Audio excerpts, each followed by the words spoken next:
حضرت ابو سعید خدری رضی اللہ تعالیٰ عنہ راوی ہیں، فرماتے ہیں نبی علیہ السلام نے ایک مرتبہ عصر کے بعد خطبہ دیا، وعظ فرمایا، اور اس وعظ میں قیامت تک آنے والے جتنے بھی بڑے بڑے واقعات تھے، نشانیاں تھیں، وہ سب بتلائیں، کوئی ایک چیز بھی نہیں چھوڑی۔ جس نے یاد کیا اس نے یاد کر لیا، اور جو بھول گیا اس نے بھلا دیا۔ ان نشانیوں میں سے ایک یہ بھی تھی کہ نبی علیہ السلام نے ارشاد فرمایا، ان الدنیا حلوۃ، بے شک دنیا بڑی میٹھی ہے، خضرۃ، سرسبز ہے، وَإِنَّ اللَّهَ مُسْتَخْلِفُكُمْ فیہا، اور بے شک اللہ تعالی نے تمہیں اس میں جانشین بنایا ہے اپنے پہلے والوں کا، فَنَاظِرٌ كَيْفَ تَعْمَلُونَ، بس وہ دیکھ رہے ہیں کہ تم عمل کیسے کرو۔ بہت ساری روایات میں قرب قیامت کی ایسی نشانیاں بتائی گئیں کہ جو آج ہم اپنی آنکھوں سے پورا ہوتے ہوئے دیکھ رہے ہیں۔ مثال کے طور پر ایک حدیث مبارکہ میں نبی علیہ السلام نے ارشاد فرمایا کہ جب مکہ مکرمہ کے پیٹ کو چیر کے راستے بنا دیے جائیں، جب مکہ مکرمہ کے پیٹ کو چیر کر راستے بنا دیے جائیں، اور جب عمارتیں پہاڑوں کے برابر اونچی ہو جائیں تو تم قیامت کا انتظار کرنا۔ چنانچہ جو لوگ آج حج اور عمرے کا سفر کرتے ہیں وہ دیکھتے ہیں کہ پہاڑوں کو چیر کر ان کے اندر ٹنل بنا دی گئی، internal ring road, external ring road. یوں محسوس ہوتا ہے کہ جیسے واقعی پہاڑوں کا پیٹ چیر کے انہوں نے راستہ بنا دیا۔ یوں محسوس ہوتا ہے کہ جیسے نگاہ نبوت ہزاروں سال پہلے سے اس منظر کو گویا آنکھوں سے دیکھ رہی تھی، حالانکہ اس زمانے میں ایسی نشانیوں کا بندے کے ذہن میں تصور بھی نہیں آ سکتا کہ پہاڑوں کو کھود کے اندر سے راستے بنا دیے جائیں۔ تو نبی علیہ السلام نے ارشاد فرمایا کہ جب مکہ مکرمہ کے پیٹ کو چیر کے راستے بنا دیے جائیں، اور جب عمارتیں پہاڑوں کے برابر اونچی ہو جائیں، اور اللہ اکبر، آپ جا کے دیکھیں حرم شریف کے بالکل قریب جو ہوٹل بنے ہوئے ہیں وہ قریب کے پہاڑوں سے بھی اب زیادہ اونچے ہو گئے۔ جس زمانے میں ایک منزلہ عمارت ہوتی تھی، شاید ہی کوئی بندہ دوسری منزل بناتا ہوگا، مشینری نہیں تھی، ٹیکنالوجی نہیں تھی۔ اس زمانے میں یہ کہہ دینا کہ پہاڑوں سے اونچی عمارتیں ہو جائیں گی، یہ فقط گمان اور خیال کی بات نہیں، بلکہ یہ اللہ رب العزت کی طرف سے ان کو دیے ہوئے علم کی بات ہے۔ آج ان نشانیوں کو ہم اپنی آنکھوں سے دیکھ رہے ہیں۔ ایک اور روایت میں آتا ہے کہ نبی علیہ السلام لیٹے ہوئے تھے، بہت زور کی آندھی آئی،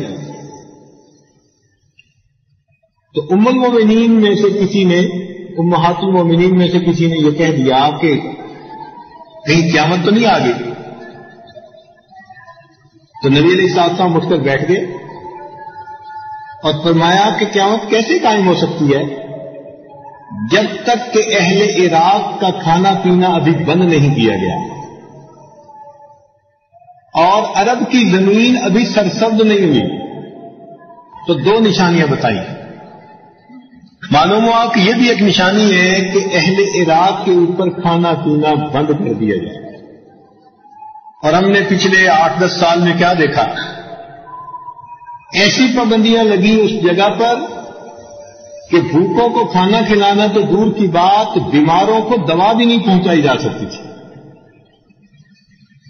پوری دنیا تماشا کر رہی تھی، دیکھ رہی تھی، مگر کسی میں ایسی ہمت نہیں تھی کہ ان بیماروں کو دوائی پہنچا سکیں، ان بھوکوں کو کھانا کھلا سکیں.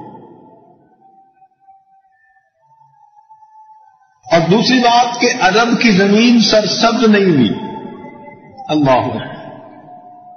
ایک وقت تھا کہ جب عرب کی زمین میں خشک زمین زیادہ تھی، پہاڑی یا ریتلی، سبزہ نہیں تھا. اب تو ماشاء اللہ وہاں پر زرعی انقلاب برپا کیا جا رہا ہے، اور کچھ عرصہ سے سعودی عرب اپنی گندم کے معاملے میں خود کفیل ہو چکا ہے. بلکہ پچھلے 2-3 سال اس نے امداد کے طور پر پاکستان اور اس کے قریب کے ممالک میں گندم روانہ کی. اس قسم کی بہت ساری نشانیاں کتابوں میں ملتی ہیں. چنانچہ مختصر چند نشانیاں ذرا آپ بھی ذہن میں یاد کر لیں. فرمایا کہ جب معاشرے کے سب سے برے سب کے حاکم بن جائیں گے. اور آج دیکھیے، کرسی لینا یا کوئی دنیا کے اندر ممبری لینا وہ ایک شریف انسان کے بس کی بات ہی نہیں ہے. کیا لڑائی جھگڑے مصیبتیں. جو زیادہ اپنی ہمت طاقت دکھا سکتا ہے وہی ممبری دے گا. پھر فرمایا کہ جب دیہاتی لوگ شہروں میں آ کر بڑی بڑی کوٹھیاں بنا لیں گے. آج آپ دیکھیں،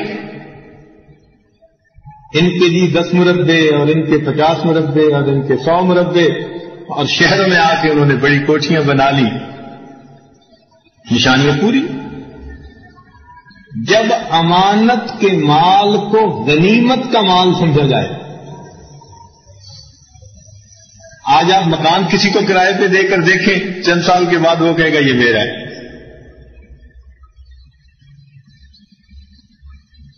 آج آپ کسی کے پاس امانت رکھوائیں، وہی اس میں بددیانتی کرے گا. امانت کو غنیمت کا مال سمجھے. حالت تو یہ ہے نا کہ گنے کی ٹرالی جا رہی ہوتی ہے، چھوٹے بڑے سب پیچھے اس کو کھینچنے میں لگے ہوتے ہیں. مسلمانوں کا معاشرہ ہے، اور یہ ذہن میں خیال نہیں جاتا کہ یہ چوری ہے، اور خوش ہو رہے ہوتے ہیں. جب لوگ دوسروں کے شر سے بچنے کے لیے ان کی عزت کریں. کیسی عجیب بات کہی. آج جو عزت دل سے شاید ہی کوئی کرتا ہو کسی کی، آج عزت ہو رہی ہے ظاہرداری کے طور پہ شر سے بچنے کے لیے کہ جی ہم ان کے ہاں میں ہاں نہیں ملائیں گے تو یہ ہمارا جینا مصیبت کر دیں گے. حق بات کہی نہیں جا سکتی. شر سے بچنے کے لیے دوسرے کا اکرام کرتے ہیں. اچھا بھائی ٹھیک ہے، بہت اچھا. جب پچھلے لوگ اپنے سے اگلے والوں پر لعنتیں بھیجیں، ان کو برا کہیں، اور آج آپ دیکھ سکتے ہیں کتنے لوگ ایسے ہیں جو اپنے پہلے والوں کے اوپر جو ہے وہ تبرہ کرتے. جب ماں کی بجائے بیوی کی فرمانبرداری کی جانے لگے، شریعت نے تو کہا نا کہ بھئی ماں کی بات مانو. آج ماں تو ایک طرف، آج بیوی کی بات آگے رکھی جاتی ہے. جب باپ کی بجائے دوست کی بات مانی جانے لگے. آج وہ وقت آ چکا کہ آج کا بچہ اپنے باپ سے اس طرح نفرت کرتا ہے جیسے کوئی پاپ سے نفرت کر رہا ہو. دوست کو اپنا سجن سمجھتا ہے، حالانکہ وہ کم علم بھی ہے، ناتجربہ کار بھی ہے. اسی کے پیچھے چلے گا، اسی کا مشورہ لے گا، اور اپنے نیک اور دیندار باپ کو بھی اپنا دشمن سمجھے گا.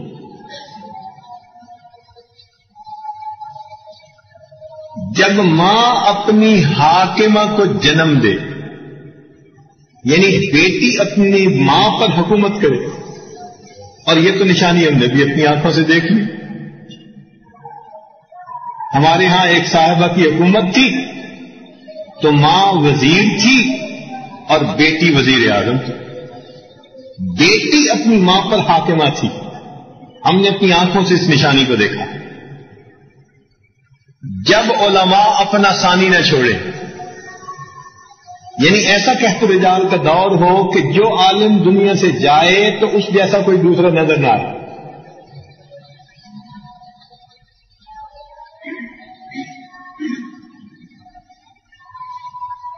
جب لوگ زکوٰۃ کو تاوان سمجھنے لگ جائیں، اللہ تعالیٰ کا دیا ہوا مال ہے اور اس میں سے اللہ نے غریبوں کا حق متعین کیا، مگر زکوٰۃ بوجھ نظر آتی ہے. قریانی، فحاشی، موسیقی عام ہو جائے، اور اس کی تو اب بات ہی کیا کرنے. اور اللہ محفوظ فرمائے اس ٹی وی سے اور انٹرنیٹ سے. اسی لیے یہ آج انٹرنیٹ کو انٹرنیٹ کہتے ہیں، یعنی انٹر انٹو دی نیٹ، جال میں تم داخل ہو جاؤ.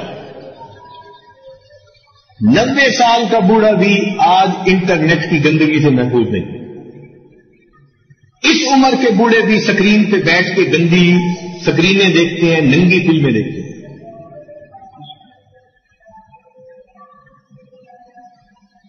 ایسا بھی ہوا کہ ایک کمرے میں ماں انٹرنیٹ پر بیٹھی ہے، دوسرے میں بیٹا بیٹھا ہے، اور دونوں آپس میں محبت کی باتیں کر رہے ہیں، اور آخر پر جا کر پتہ چلتا ہے کہ وہ ماں اور بیٹے کا کنیکشن ہے. جب ہر کان کے قریب مغنیاں گانے لگ جائے، ہم سوچتے تھے کہ چلو یہ ٹیپ ریکارڈ نے نشانی پوری کر دی، مگر نہیں، آج تو مصیبت ہی اور ہے. آپ نے اپنے بزنس کے لیے، کام کے لیے، دفتر کے لیے فون رکھا ہے، گھنٹی بجے گی، کام سے لگاؤ تو آپ کو آگے سے گانوں کی آوازیں آئیں. اور اب تو نئے سیٹ جو بن رہے ہیں ان میں ویسے ہی فلمی گانوں کی ٹونیں ہیں، دوسری ٹون ہے ہی نہیں. ہم نے طواف کرتے ہوئے دیکھا کہ قریب ایک نوجوان بچہ تھا، اس کے جو ہے ٹیلی فون کال آئی تو ایک انڈین گلوکارہ کی گانے کی آواز طواف کے دوران وہ سنتا.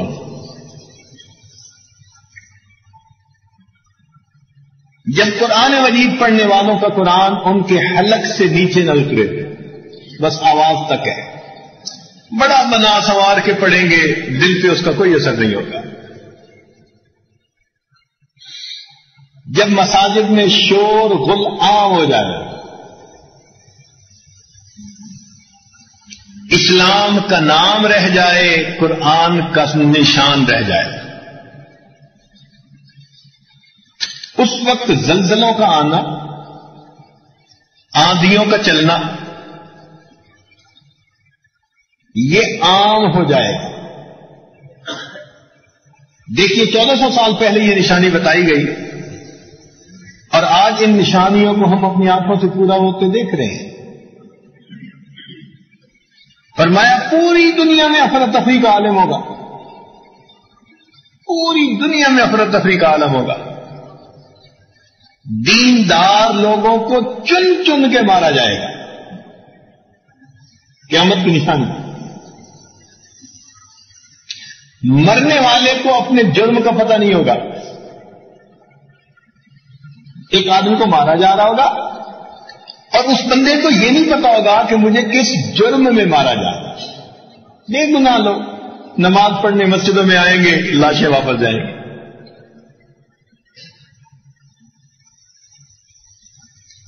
اور اس وقت میں چند نشانیاں اور بھی عجیب ہیں جو شاید ہمارے موجودہ حالات سے بہت قرب رکھتی ہیں. ایک نشانی فرمایا کہ ملک عرب کا بادشاہ مرے گا. ہم نے دیکھا چند دن پہلے ایک ملک عرب کا بادشاہ دنیا سے رخصت ہو گیا، دوسرے نے اس ملک کو سنبھال لیا. پھر جو رمضان آئے گا اس کی پہلی کو سورج گرہن لگے گا، اور یہ بات بھی ہو گئی، اس رمضان کی پہلی میں سورج گرہن لگا، اور 15 کو چاند گرہن لگے گا، اور وہ بھی اب سائنسدانوں نے تصدیق کر دی کہ 15 کو چاند گرہن لگ رہا ہے۔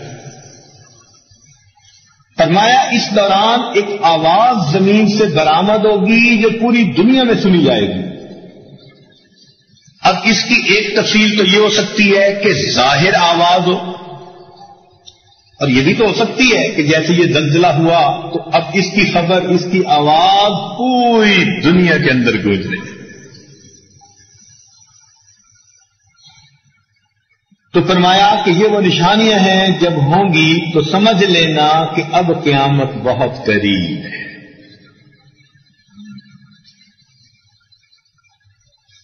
ان نشانیوں میں سے ایک بات یہ بھی فرمائی،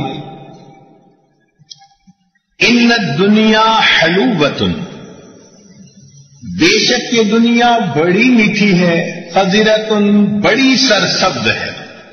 دو لفظ نبی علیہ السلام نے فرمائے اور دو لفظ میں پوری بات کہہ دی، سمندر کو کوزے میں بند کر کے دکھا دی، اس میں کوئی شک نہیں۔ یہ دنیا بڑی میٹھی، دل نہیں بھرتا بندے کا۔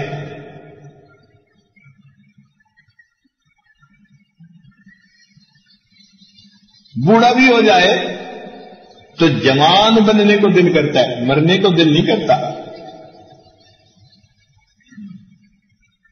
کہتے ہیں جی ابھی تو میں جوان ہوں، نہیں، کہتے ہیں ابھی میں نوجوان ہوں۔ ایسا دنیا کا چسکا ہے دل میں کہ جس بندے کو پوچھو وہی کہے گا جی ایک شادی ہو گئی اب دوسری اور ہو۔ اجتماع میں اس عاجز کے منہ سے نکل گیا کہ بھائی 99% مردوں کے دل میں دوسری شادی کی تمنا ہوتی ہے، تو بعد میں پھر دوستوں نے آ کے کہا حضرت 100% ٹھیک بات ہے، جو کنوارے ہیں وہ پہلی شادی کی سوچ میں ہیں اور جن کی شادی ہو چکی وہ دوسری شادی کے سوچ میں۔ بیٹے کا نکاح ہو رہا ہوتا ہے اور باپ کا دل چاہ رہا ہوتا ہے کہ کاش میرا بھی نکاح ساتھ ہوتا۔ میٹھی ہے یہ دنیا، جیسے میٹھی چیز کھانے سے دل نہیں نہ بھرتا، بھر بھر کے ایک آئس کریم کھا لی تو پھر دوسری پھر کھانے کو دل کرتا ہے۔ بالکل یہی حال انسان کی آرزوؤں کا اور تمناؤں، دل نہیں بھرتا۔ ایک دکان مل گئی اب دل کرتا ہے کہ ایک اور مل جائے، ایک مکان مل گیا اب دل کرتا ہے ایک اور مل جائے، ایک گاڑی مل گئی دل کرتا ہے نہیں بچوں کے لیے الگ گاڑی مل۔ ان تمناؤں کی کوئی حد نہیں ہے، ایسی میٹھی ہے یہ دنیا کہ دل چاہتے ہے کہ بس اس دنیا کو انسان اس سے لطف اٹھاتا ہی چلا جائے۔ خضرۃ، سرسبز ہے۔ کتنا پیارا لفظ استعمال فرمایا کہ خوبصورت اور سرسبز منظر کو دیکھنے کو دل چاہتا ہے، اور دنیا کا بھی یہی حال۔ ذرا باہر نکلو چار دیواری سے، آنکھیں تو نیچے ہوتی ہی نہیں۔ انسانوں کی شکلیں دیکھنے کو دل کرے گا، ان کے کپڑے دیکھنے کو دل کرے گا، دکانیں دیکھنے کو دل کرے گا، مکان دیکھنے کو دل کرے گا۔ آج کے دور کی ایک مصیبت آنکھوں کو نیچے کرنا، ہوتی نہیں آتی، کھلی کی کھلی رہ جاتی ہے۔ فرمایا اللہ تعالیٰ نے تمہیں اس دنیا میں اگلوں کا جانشین بنایا، یعنی تم سے پہلے تمہارے پردادا، دادا، والد وہ اس دنیا میں زندگی گزار گئے، آج تم ان کے جانشین ہو، آج تم ان گھروں میں زندگی گزار رہے ہو۔ یہ زمینیں کبھی تمہارے باپ دادا کے پاس تھیں، آج تمہارے پاس ہے۔ یہ مکان ان کے پاس تھے، آج تمہارے پاس ہے۔ یہ فیکٹریاں، یہ کاروبار وہ چلاتے گئے، آج تم چلا رہے ہو۔ تم اپنے بڑوں کے نائب بنے ہو۔ اللہ نے تمہیں کس لیے بنایا؟ فناظر کیف تعملون، یہ دیکھنے کے لیے کہ تم عمل کیسے کرتے ہو۔ تمہیں اس لیے ولی عہد نہیں بنایا اپنے گھر میں کہ تم مزے اڑاؤ، بلکہ اب تم کیسی زندگی گزارتے ہو، اللہ تعالیٰ کی نعمتوں کا شکر ادا کرتے ہو، آخرت کی تیاری کرتے ہو، یا اسی کمینی دنیا پر فریفتہ ہو کے بیٹھ جاتے ہو۔ ایک حدیث پاک میں فرمایا کہ دنیا کی مثال ایسی ہے کہ جیسے بارش ہو اور اس کے بعد خوب کھیتی ہو جائے، سب ہر طرف گھاس ہو، دو جانور ہیں، ایک جانور پھر کھانے لگتا ہے اور کھا کھا کھا کے اتنا کھاتا ہے کہ بدہضمی ہو جاتی ہے، بیمار ہو جاتا ہے، اور دوسرا جانور وہ ہے جو سمجھتا ہے کہ اگرچہ سبزہ تو بہت ہے مگر وہ بقدر ضرورت کھاتا ہے، پھر بیٹھ کے جگالی کرتا ہے، پھر کھاتا ہے، پھر جگالی کرتا ہے۔ تو فرمایا کہ پہلا بیمار ہو گیا اور دوسرا صحت مند رہا، یہی تمہاری اور دنیا کی مثال ہے۔ تم میں سے کچھ لوگ ایسے ہیں جو دنیا کے پیچھے بھاگ رہے ہیں اور ان کا دل کی تمنا رکتی نہیں، کہیں دل بھرتا نہیں، جتنا مل رہا ہے اور لینے کی تمنا اور پانے کی تمنا۔ آپ اندازہ کریں کئی گھروں میں جتنے گھر کے لوگ ہیں، مرد اور عورتیں سب کے سب نوکریاں کرتی ہیں، پھر ان کے بھی خرچے پورے نہیں۔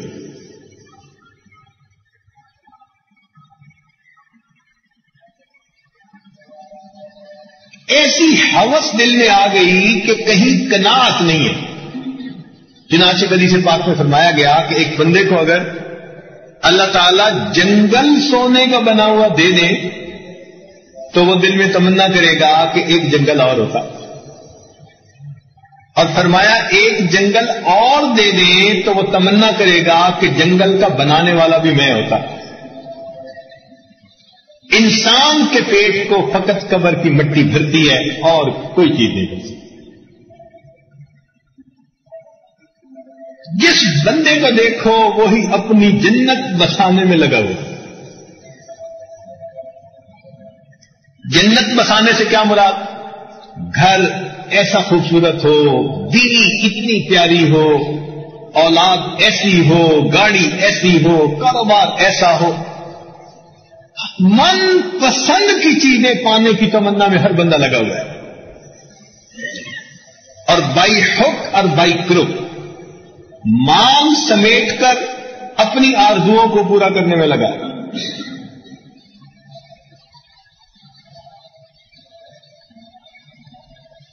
آج کے دور کی سب سے بڑی بیماری پتہ کیا ہے؟ دنیا طلبی۔ اسی لیے ہمارے مشائخ نے کہا کہ یہ دنیا جادوگر نہیں ہے۔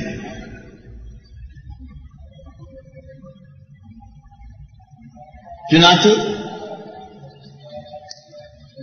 دو فرشتے اللہ تعالیٰ نے بھیجے تھے آزمائش کے طور پر، اور ان کو جادو کا علم دیا تھا،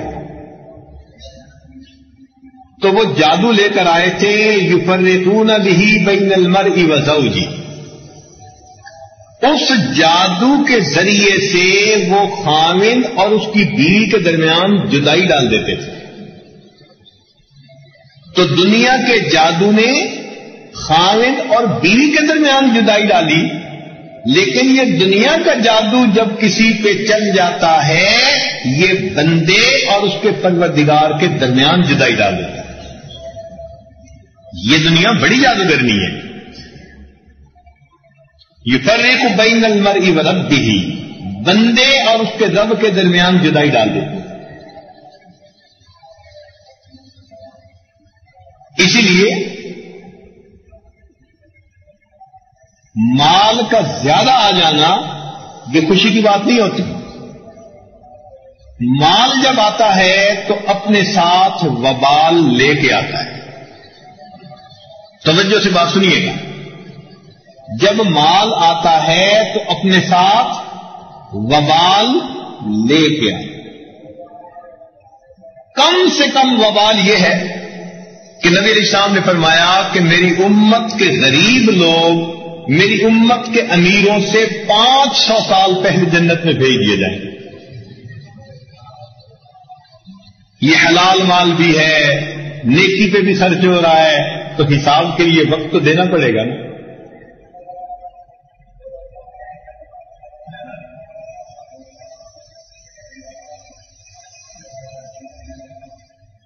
تو آج کی سب سے بڑی بیماری, ہر بندہ چاہتا ہے یا لیت لنا مثل ما اوتی قارون, اے کاش ہمارے پاس اتنا کچھ ہوتا جتنا قارون کے پاس تھا.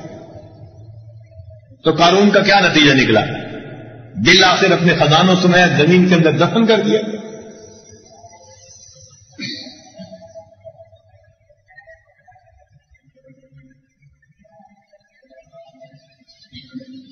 ہمارے ایک واقف لوگ صاحب ہیں, ان کی اپنی جو نوکری ہے وہ تائیوان میں ہے, ایک ملک میں ہے,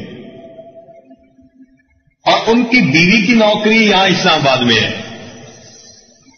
اور ان کی بیٹی جرمنی میں پڑھ رہی ہے اور ان کا بیٹا امریکہ میں پڑھ رہا ہے. گھر کے 4 بندے ہیں, چاروں الگ الگ ملک میں. کئی سالوں کے بعد ایک دوسرے کے ساتھ مل بیٹھنے کی توفیق ملتی ہے, وہ بھی 1 ہفتہ کے لیے ملتے ہیں پھر الگ ہو جاتے ہیں. کیا دنیا کا نشہ ہے. گھر کے 4 بندوں کو مل کر زندگی گزارنے کی توفیق ملی, حالانکہ اس میں سے ایک باپ کی تنخواہ اتنی ہے کہ ہمارے حساب سے وہ 40 گھروں کو پال سکتا ہے, اتنی تنخواہ ہے. بیوی کی تنخواہ اتنی ہے کم از کم 20 گھرانوں کو پال سکتی ہے. یہ دنیا طلبی بہت بڑی بیماری ہے. اس لیے دنیا کے بارے میں 3 باتیں یاد رکھنا کہ یہ آنکھوں کو بھاتی ہے, اچھی لگتی ہے, اور اس سے کسی کا جی نہیں بھرتا, اور اس کو چھوڑنے کو کسی کا دل نہیں کرتا.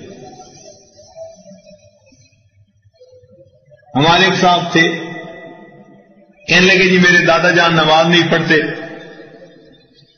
عمر 85 سال ہو گئی, آپ انہیں کچھ نصیحت کر دیں. ہم نے کچھ نماز کی بات چلائی بیٹھ کے کہ بھائی آپ فارغ ہیں, اللہ تعالیٰ نے آپ کو زندگی دی ہے, اب تو آپ کے بچے ہیں سارا بوجھ اٹھانے والے, تو آپ نماز پڑھ لیا کریں.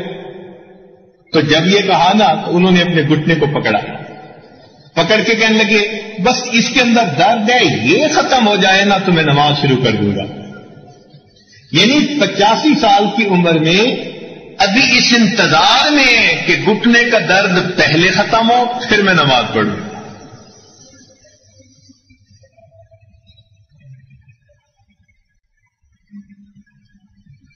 تو یہ دنیا بندے اور اپنے اس کے پروردگار کے درمیان فرق ڈال دیتی ہے. اور میرے دوست, لِكُلِّ شَيْءٍ إِذَا فَارَقْتَهُ عِوَضٌ وَلَيْسَ لِلَّهِ إِنْ فَارَقْتَ مِنْ عِوَضٍ.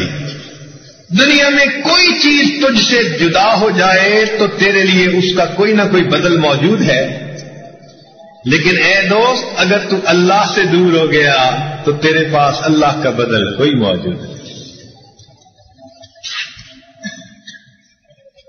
اس لیے اس دنیا کو خوبصورت سانپ کہا گیا. خواجہ فرید بن عطار رحمۃ اللہ علیہ فرماتے ہیں زہر دارت در درو دنیا چمار گرچہ بینی ظاہرش نقشو نگار زہر ای مارے منقش قاتل است باشد از وے دور ہر کو آکل. کہ یہ دنیا سانپ کی طرح اپنے اندر زہر رکھتی ہے مگر ظاہر میں سانپ کی طرح بڑی سجی ہوئی ہے. پہلے دنیا کی سجاوٹ پہ نہ جا, یہ منقش سانپ ہے ڈس جائے گا. سانپ ڈس لیتا ہے, دنیا بھی ڈس لیتی ہے. سانپ کا سر پورے جسم میں پھیل کر اس کو بے جان بنا دیتا ہے. دنیا کی محبت پورے جسم میں رچ بس کر انسان کو روحانی طور پر بے جان بنا دیتی ہے. ہم نے دیکھا کہ کچھ لوگوں کو سانپ کا منتر آتا ہے، وہ سانپ کے دانت توڑ دیتے ہیں اور ایسا منتر آتا ہے کہ سانپ ان کو کچھ نہیں کہہ سکتا، ان کو سپیرے کہتے ہیں۔ وہ سانپ کو اپنی پوٹلی میں لیے پھرتے ہیں، ہاتھ میں لیتے ہیں، گلے میں ڈالتے ہیں، سانپ ان کو کچھ نہیں کہتا۔ اسی طرح اللہ والے وہ بھی دنیا کے منتر کو سیکھ لیتے ہیں، تو اس کے بعد پھر یہ دنیا ان لوگوں کو کوئی نقصان نہیں پہنچاتی۔ صحابہ رضی اللہ تعالیٰ عنہم نے نبی علیہ الصلوۃ والسلام کی صحبت مبارکہ میں رہ کر اس دنیا کا منتر سیکھ لیا تھا، اسی لیے ان کے سامنے سونے چاندی کے خزانے ہوتے تھے، اور وہ فرماتے تھے تہجد کی نماز پڑھ کر، یا سفرا یا بیضا غر غیری، اے سونے اے چاندی میرے غیر کو دھوکہ دے، میں تیرے دھوکے میں آنے والا نہیں۔ چنانچہ عوام الناس تو یہ سمجھتے ہیں کہ صحابہ کرام کی بڑی کرامت یہ ہے کہ انہوں نے ایک جگہ پر دریا میں گھوڑے ڈال دیے اور ان کے گھوڑے سلامت نکل گئے، لیکن اہل علم حضرات کے نزدیک صحابہ کرام کی اس سے بڑی کرامت وہ یہ ہے کہ جب فتوحات کا دور چلا اور فارس اور روم کے خزانے ان کے قدموں میں لا دیے گئے، سونے چاندی کے ڈھیر مال غنیمت کے سامنے ان کے لگ جاتے تھے، ان کے سامنے دنیا کے دریا بہے، وہ اس دریا میں سے اپنے ایمان کو سلامت لے کر نکل گئے۔ یہ ان کی بڑی کرامت ہے۔ آج کیا کہتے ہیں، اور جی آخر کمانا بھی تو فرض ہے نا، جب بھی بات کریں نا کسی سے فوراً، اور یہ آخر کمانا بھی تو فرض ہے۔ اب دو جواب، بھئی فرض تو ہے، لیکن اس فرض کا کیا مطلب کہ اس کے پیچھے نمازیں قضا کر دیں، اس کے پیچھے حکم خدا کو چھوڑ دیں، باقی اعمال کا کوئی خیال نہیں کرنا، بلکہ ایک کتاب میں پڑھا کہ مولانا یوسف رحمۃ اللہ علیہ رئیس التبلیغ جو تھے، ایک موقع پر وہ یوں فرمانے لگے کہ لوگ کہتے ہیں کہ دنیا کمانا فرض ہے، اور میں کہتا ہوں کہ ان دنیا داروں کے لیے دنیا کمانا حرام ہے، اور پھر اس کی دلیل دی، فرمایا اس لیے کہ ابھی تمہیں حرام اور حلال کے مسائل کا پتہ نہیں ہے، جائز ناجائز کے مسائل کا پتہ نہیں، اس بے علمی میں جب دنیا کماؤ گے تو دنیا کمانا تمہارے لیے فرض نہیں، تمہارے لیے حرام ہوگا۔ پہلے دین سیکھو پھر دنیا میں ہاتھ ڈالنا۔ اس دنیا میں انسان کی 5 منزلیں، ذرا توجہ سے بات سنیے گا۔ پہلی منزل ماں کا پیٹ، بچہ پیدا ہوتا ہے، 9 مہینے ماں کے پیٹ میں رہتا ہے، اتنی تنگ جگہ میں وہ اپنا وقت گزارتا ہے، یہ اس کی زندگی کا پہلا دور ہے، اس میں بھی کچھ شعور ہوتا ہے۔ چنانچہ آج سونوگرافی کے ذریعے سے یہ پتہ کر لیا گیا کہ 18 ہفتے گزرنے کے بعد ہر بچے کے اندر شعور آنا شروع ہوتا ہے، اور وہ ہونے والے جو باہر کے معاملات ہیں نا اپنی ماں کی بات، اس کا اثر لینا قبول جو ہے وہ شروع کر دیتا ہے، اس کا دماغ میسج لینے وصول کرنے شروع کر دیتا ہے۔ لوگ کہتے ہیں جی ماں کی گود بچے کا پہلا مدرسہ، نہیں، ماں کا پیٹ بچے کا پہلا مدرسہ۔ اس لیے ہمارے بڑے جو تھے نا وہ اپنی بیویوں کو حکم دیتے تھے کہ حاملہ ہونے کی حالت میں کوئی مشتدے لقمہ بھی منہ میں نہ جائے، ایسا نہ ہو کہ اس کا اثر بھی بچے پہ پڑ جائے۔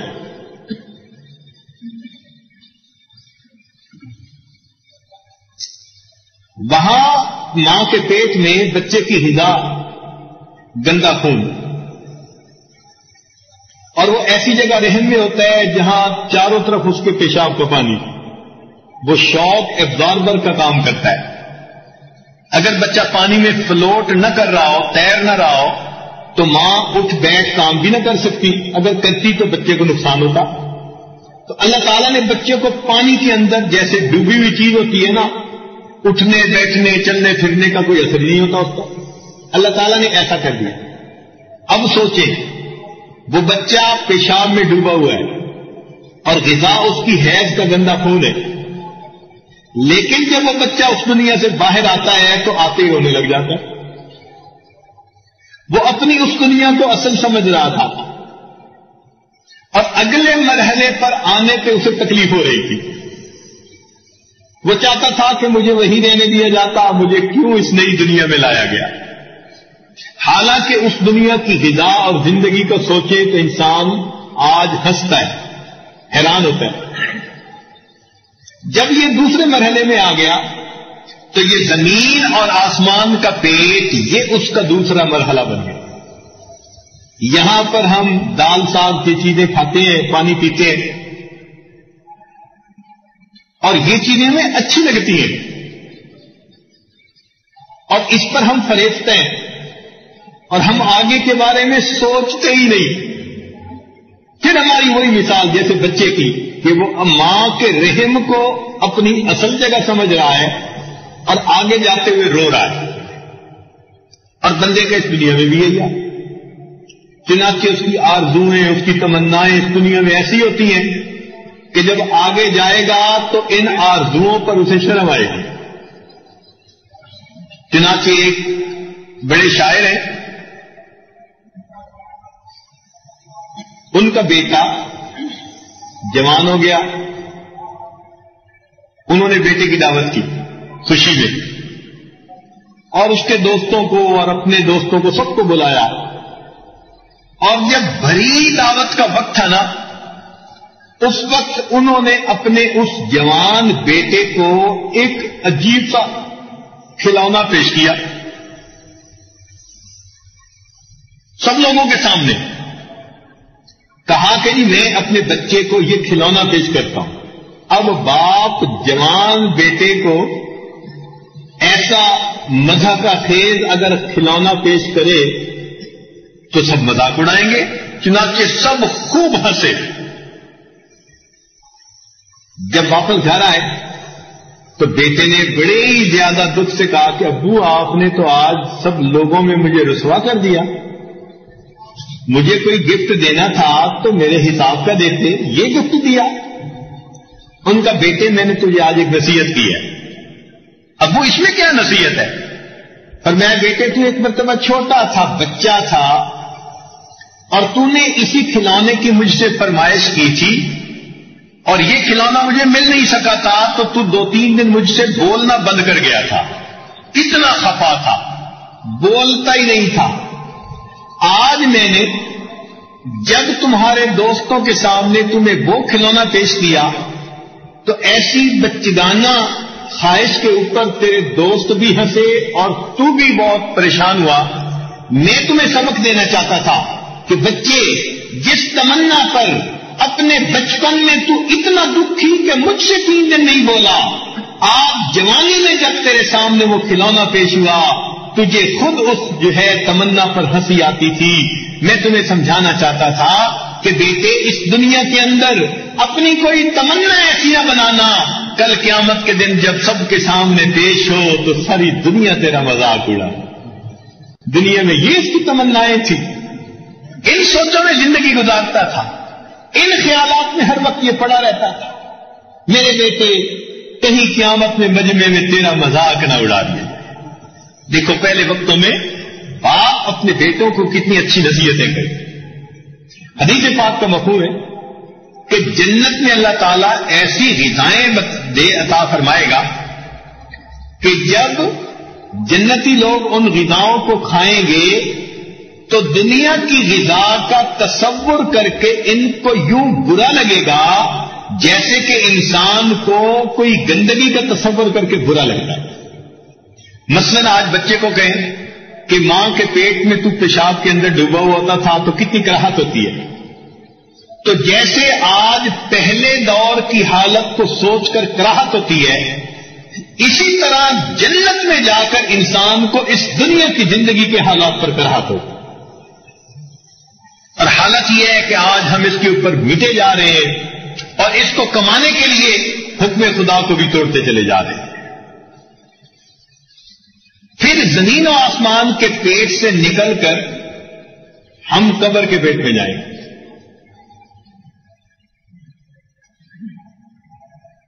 قبر کے پیٹ کے تقاضے کیا ہیں ہم نہیں جانتے.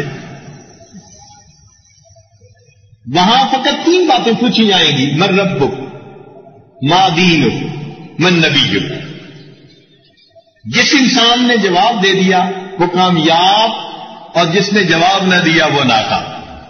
گورا ہو، کالا ہو، پڑھا لکھا ہو دنیا کا یا ان پڑھ ہو، کرسی والا ہو، ممبری والا ہو، سب سے یہی سوال پوچھے جائیں گے. اور جس نے جواب دے دیا تو وہ کامیاب.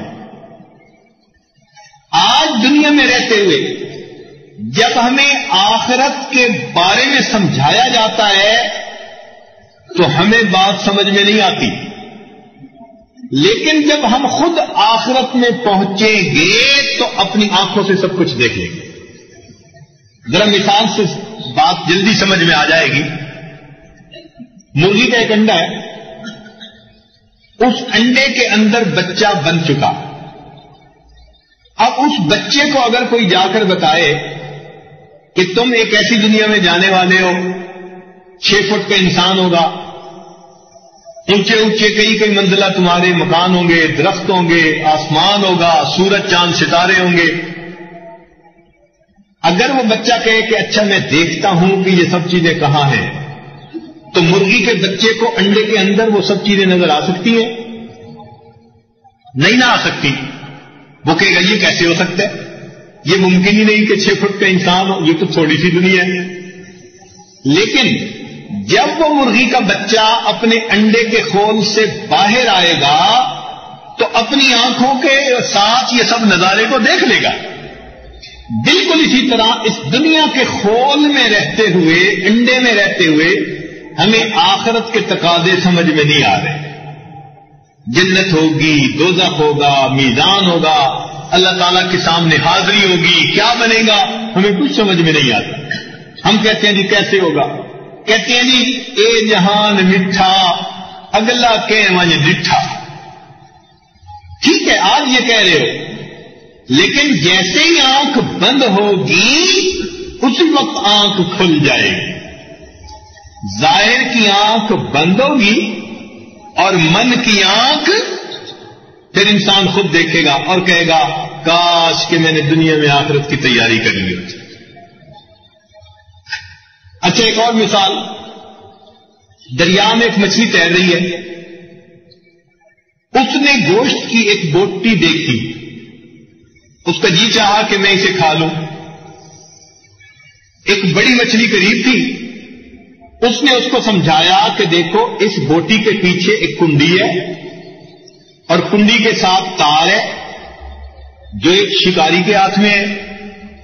جیسے ہی تم یہ بوٹی کھانے لگو گی تو یہ تمہارے حلق میں پھنس جائے گی، یہ کانٹا پھنس جائے گا. شکاری تمہیں کھینچ لے گا، گھر لے جائے گا، تمہیں آگ پہ پکائے گا، کھائے گا. تم اس سے باز آ جاؤ، اس کے قریب بھی نہ جاؤ. اگر وہ مچھلی کہے کہ اچھا میں دیکھتی ہوں کہ یہ سب چیزیں کہاں ہیں، اب وہ پورے دریا کا چکر لگائے تو اسے شکاری نظر آ جائے گا، شکاری کی چھری نظر آئے گی، شکاری کی بیوی نظر آئے گی، چولہا نظر آئے گا، کچھ نظر نہیں آئے گا اسے. فقط ماننے کا کام ہے. اگر مان لے گی تو سب مصیبتوں سے بچ جائے گی، اور اگر پھر بھی بوٹی کو کھانے لگے گی تو جیسے ہی کنڈی پھنسی اور شکاری نے کھینچا، اب وہ شکاری کو بھی دیکھ لے گی، پھر شکاری لا کے بیوی کے حوالے کرے گا، وہ پھر اس کے جو ہے وہ ٹکڑے بھی بنائے گی، پھر اس کو مرچیں بھی لگائے گی اور اسے آگ پر بھی بھونے گی، پھر سارے گھر کے لیے دسترخوان بچھائے گی. لوگ 32 دانتوں کے اندر اس کو چبائیں گے. یہ سارے معاملات کو پھر وہ خود دیکھ لے. ہمارا حال یہی ہے. آج ہمیں اہل اللہ واضح کر کے کھول کھول کے بتا رہے ہیں کہ لوگوں اپنے آخرت کے تقاضے کو یاد کرو. ہمیں یاد نہیں آتا. ہم لگے ہوئے ہیں دنیا کے پیچھے، اس کو دھوکہ دو، پیسہ سمیٹو، اس کو تم جو ہے نا کسی طرح سے بے وقوف بناؤ، اس کا یہ کرو، اس کا یہ کرو، اپنی آخرت کو برباد کرنے میں لگے ہیں، اور پتہ اتنا نہیں کہ چند منٹ کے بعد کیا ہوگا۔ اب جو زلزلہ آیا تو لاکھوں لوگوں کو پتا تھا کہ چند منٹ کے اندر ہمارے ساتھ کیا کچھ ہو جائے گا، کسی کو پتا نہیں تھا۔ کتنے گھرانے ہیں جن میں سے ایک انسان بچا اور باقی سارے کے سارے دنیا سے چلے گئے۔ ہمارے ایک دوست عالم ہیں، ان کے اپنے برادری کے لوگوں میں سے 300 آدمی فوت ہو گئے۔ جس برادری میں ایک بندہ فوت ہوتا ہے کیا حالت ہوتی ہے؟ ان کے خاندان کے 300 بندے فوت ہو گئے، دل پہ کیا گزر رہی ہوگی۔ اور ہمارا حال دیکھو کہ اخباروں میں خبریں پڑھتے ہیں، پھر گناہوں سے بات نہیں آتی، پھر ہماری نظر پاک نہیں، پھر زبان پہ سچ نہیں، پھر زندگی نہیں بدلتے، ہمیں یہ احساس ہی نہیں کہ کل کو ہمارے ساتھ بھی کوئی ایسا معاملہ پیش آ سکتا۔ یہ دنیا کا جادو چلا ہوا ہے۔ جیسے لوگ کہہ دیتے ہیں نا فلاں پہ اثر ہو گیا ہے، تو یقین کرو کہ اب دنیا کا ہم پہ اثر ہو چکا ہے، ایسا کہ نہ خدا یاد آتا ہے نہ ہمیں آخرت یاد آتی ہے، الا ماشاء اللہ، وگرنہ تو اس سے عبرت پکڑ کے ہم اپنی زندگی کو بدلنے کی کوشش کرتے ہیں۔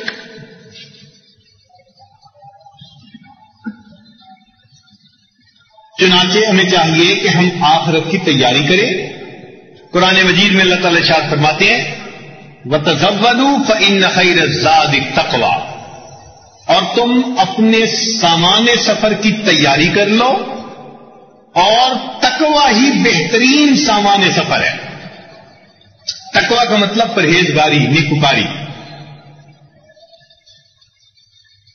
میرے دوستو سفر لمبا ہے، توشہ لے لو، اس کے بغیر یہ سفر ہمارا نہیں کٹے گا۔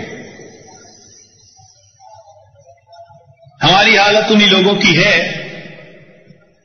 کہ جن کے بارے میں اللہ تعالیٰ فرماتے ہیں وَهُمْ يَحْمِلُونَ أَوْزَارَهُمْ عَلَى ظُهُورِهِمْ، اور وہ اپنی پیٹھ کے اوپر بوجھ لاد رہے ہیں۔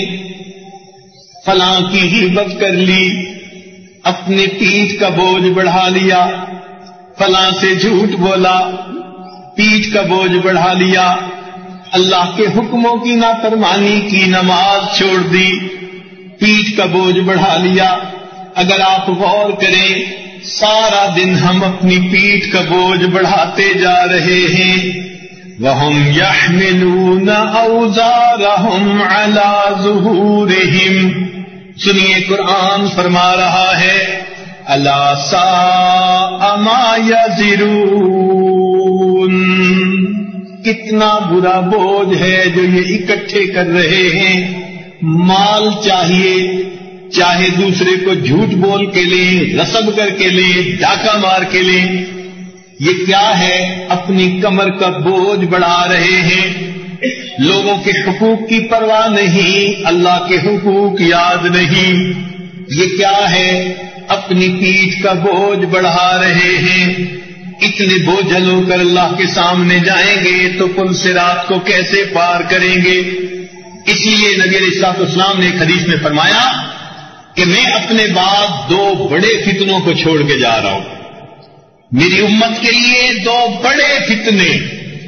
ایک فرمایا دنیا کی محبت بہت بڑا فتنہ، اور دوسرا فرمایا عورتوں کی محبت مردوں کے لیے بہت بڑا فتنہ۔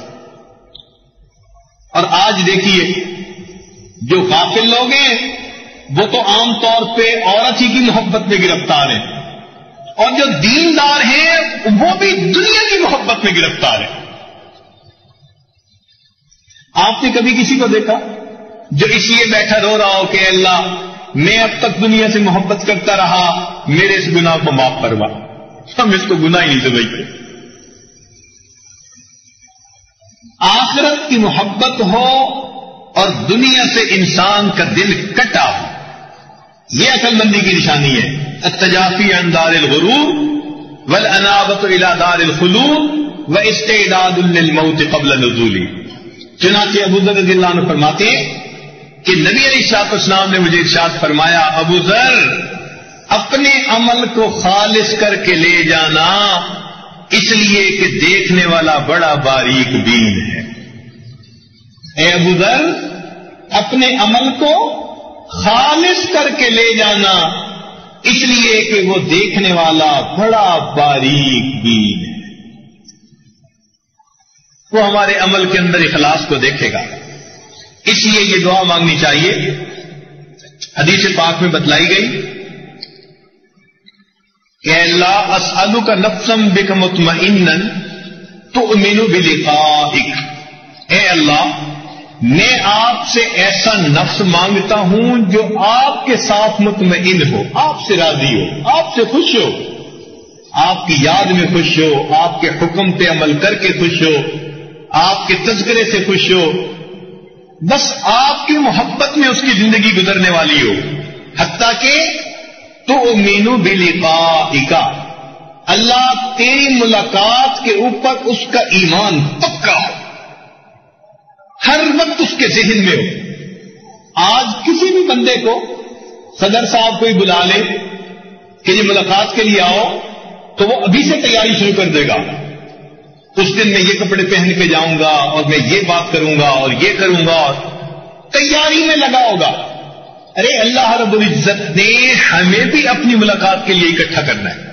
یا ایھا الانسان انک کادح الی ربک کدحا فملاقیہ، تم نے اوپر چڑھنا ہے اور ایک دن اپنے رب کے سامنے پیش ہونا ہے۔